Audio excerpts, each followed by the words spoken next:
Okay. Yeah, hi gang. Just something that come up today on one of our walks out with the dogs. Not so long ago, I've been reading this book, which is probably the wrong way around, yeah, called Cupid's Poison Arrow: From Habit to Harmony in Sexual Relationship, and it's written by Anaiya Robinson. Okay, it was super short.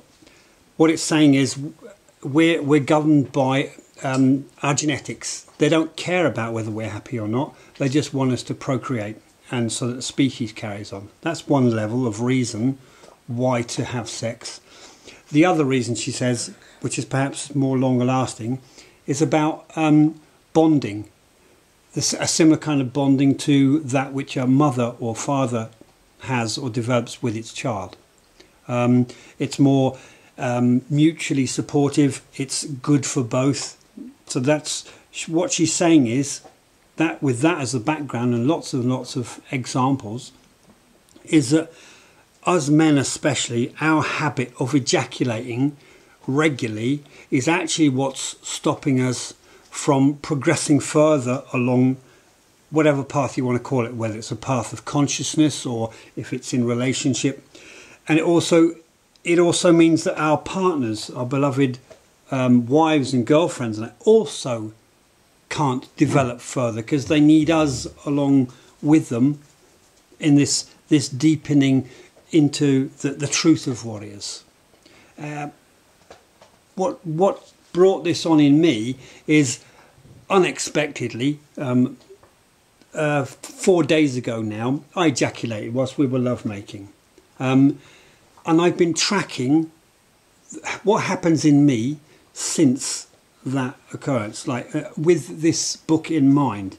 And what she says is after a man or woman has orgasmed, she says that slowly each of the two in the relationship, they start to get niggly, they start to get irritated. The stuff comes up between them, which when they look at it is kind of irrational and doesn't have any basis on anything. All right, I'll hurry up. And there's no reason for it, and yet it still happens. But then if the man, for example, continues after 3 or 4 days and manages not to ejaculate, it doesn't say not have sex, but manages not to ejaculate, then this process gets easier and easier over time, and their connectivity gets more solidified over time. Anyway, that's the background of this video. I'm sure Anaiya's got some pennyworth. Well, I think this actually ties in quite nicely with the kinds of subjects I'm researching at the moment as I write this fierce, fierce feminine book. It's absolutely clear that whether there's an alien intelligence, an ancient intelligence, there is definitely something in our genetics that is influencing traits and tendencies and forms of behavior that I don't think many of us simply want or need to live with anymore. And the way I see this piece, I call it the 3-day itch, and I've noticed it before, especially with one of my previous partners.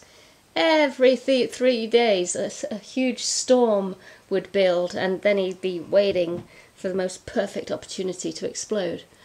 So I have noticed this before, but I must say I don't feel it. I myself don't feel that 3-day. But then again, all sorts of weird and wonderful things are happening for me at the moment as I go into my 3rd cycle of womanhood. Anyway, the way I see it is this. Petey and I, we're going into this library of human coding. It's like an old library. It's like the Library of Alexandria. And we're pulling out this ancient genetic code that's called the sexual condition code. And it might contain the 3-day itch. And we're taking it out, and it's a really tightly wounded, corroded nasty looking coil. It's you know, thousands, maybe even millions of years old. No, probably not. Thousands of years old. And we're pulling this thing out of the library. And what we're gonna do, and what we are doing, is slowly unwinding this tightly sprung little coil. And it ain't easy, because it's been lodged in the back of the brain, probably the amygdala, reptilian part, for a long time, and no one's noticed until now. And I'm definitely into this idea that if you see it, it sees you. And so the game of cat and mouse begins. That's my two penneth. Yeah, I mean, I don't know where that leaves us. That's great.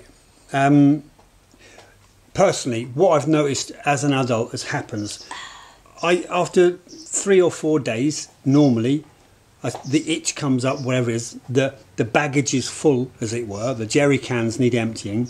And so the classic thing is, for me, would have been to simply go and masturbate. Get hold of porn, go masturbate, and that would be it for 3 or 4 more days. That's very simple, and it's kind of like, it's kind of accepted somehow that that's okay for a guy to do. Yeah, sure, but my point is, like, I don't think us blokes are going to go any further. Whilst we're addicted both to porn and this ejaculation thing, and, you know, the ins and outs of why we can't get it together. This is what's keeping us back. I don't know if that's... No.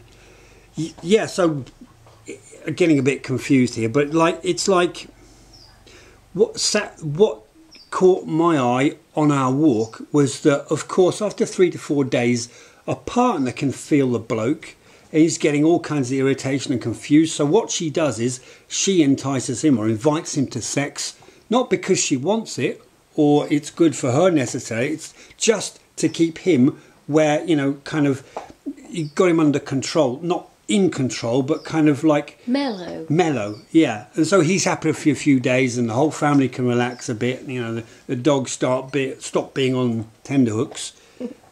All of this is, the whole of everything is governed by the vibrations of male sexual frustration. That sound familiar somewhere? Anyway. So yes, I said to Peter on the walk, so what's the solution? And he said, consciousness. Presence, awareness, both aware fully of what is happening and choosing possibly another way. I suggested body work. Beautiful bodily massage, feet rubbing, naked swimming, naked sunbathing, anything to do with natural, comfortable, in the body activities. Maybe somewhere between the two lay the answer. Yeah, I mean, for me, back to the book, there's an age-old genetic code which has been very successful in making us humans the dominant species on this planet. But we're hopefully going over from a survival existence to a conscious existence where we bring awareness to what we do and how we're living, hopefully. And that, no less, is in the sexual field too. Me being in the same footsteps, going up the same wooded path, was kind of like, well, what can I do? Well, it's me that's been counting 3. I'm in the 4th day now. I can see and feel that I'm irritated at the slightest thing, you know, out of context. You know, it doesn't matter. We were changing beds at 3 o'clock this morning because the mosquitoes was driving Pete insane. Yeah, but that's something else. It's a little things, you know, the way the partner, which way round they put the toilet roll on the holder, you know, whether they squeeze the toothpaste tube from the middle or the end. Normally it doesn't matter, but in this 3 to 4 day window, it's the most fucking irritating thing going. It's that level, and it's irrational, and I can see that. From the outside, I can see it, but like I keep getting caught up in it, and why? And it's because of this frustration, which is designed to push the partner away.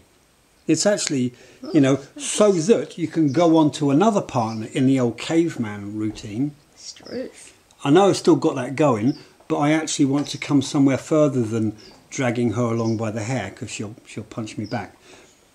So what I'm saying is, me being aware of what's happening in me, I can say, hey, in a moment of awareness, it's been 3 or 4 days, this is the sensitive period, please don't take too much notice of what's going on in me.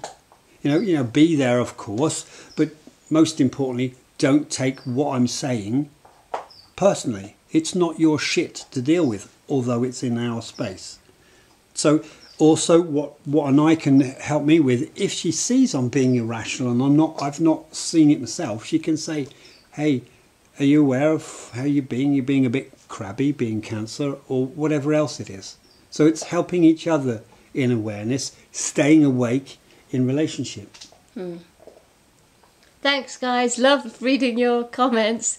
Knut, Jason. Knut, ah, cool. Gus Diver, you don't like touching your wiener? What? Strange.